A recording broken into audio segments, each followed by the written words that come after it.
शाकाहार और मांसाहार में क्या बेहतर है? क्या भोजन का मूल्य उसकी कीमत से तय होता है या फिर किसी के जीवन के कीमत से? आज की ये कथा सिर्फ भोजन की नहीं, जीवन के मूल्य की है। मौर्य साम्राज्य का स्वर्ण युग। मगध के सम्राट बिंदुसार अपनी भरी पूरी राज्यसभा में एक गंभीर प्रश्न पूछते हैं। देश की बढ़ती खाद्य समस्या को सुलझाने के लिए सबसे सस्ती खाद्य वस्तु कौन सी है?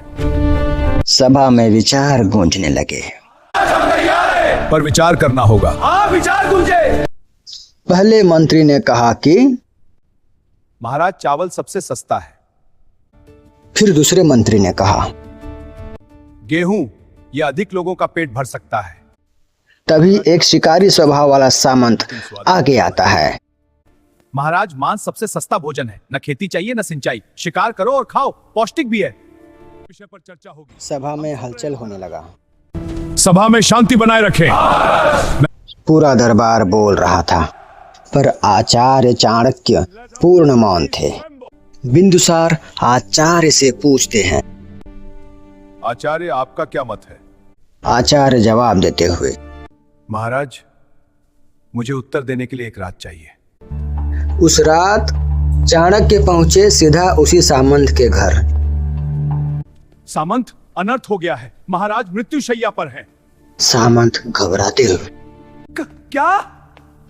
राजवैद्य कहते हैं यदि किसी बड़े आदमी के हृदय का 2 तोला मांस मिल जाए तो राजा बच सकते हैं। मैं तुम्हारे हृदय का मांस लेने आया हूं। बदले में राजकोष से 1 लाख स्वर्ण मुद्राएं दूंगा। जिस मांस को वो सावंत सबसे सस्ता बता रहा था। नहीं आचार्य, मेरी जान बख्श दीजिए। वो चाणक्य के पैरों पर गिर जाता है।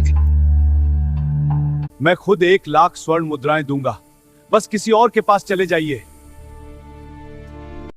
उस रात चाणक्य एक एक करके हर सामंत के पास गए, लेकिन कोई रोया, कोई गिड़गिड़ाया, कोई सोना लुटाता गया, पर एक भी व्यक्ति अपने हृदय का मांस देने को तैयार नहीं हुआ। अगली सुबह राजसभा में चाणक्य ने करोड़ों स्वर्ण मुद्राएं सम्राट के सामने रख दी। आचार्य, ये सब क्या है? महाराज, धन केवल 2 तोला मांस खरीदने के लिए इकट्ठा किया गया है।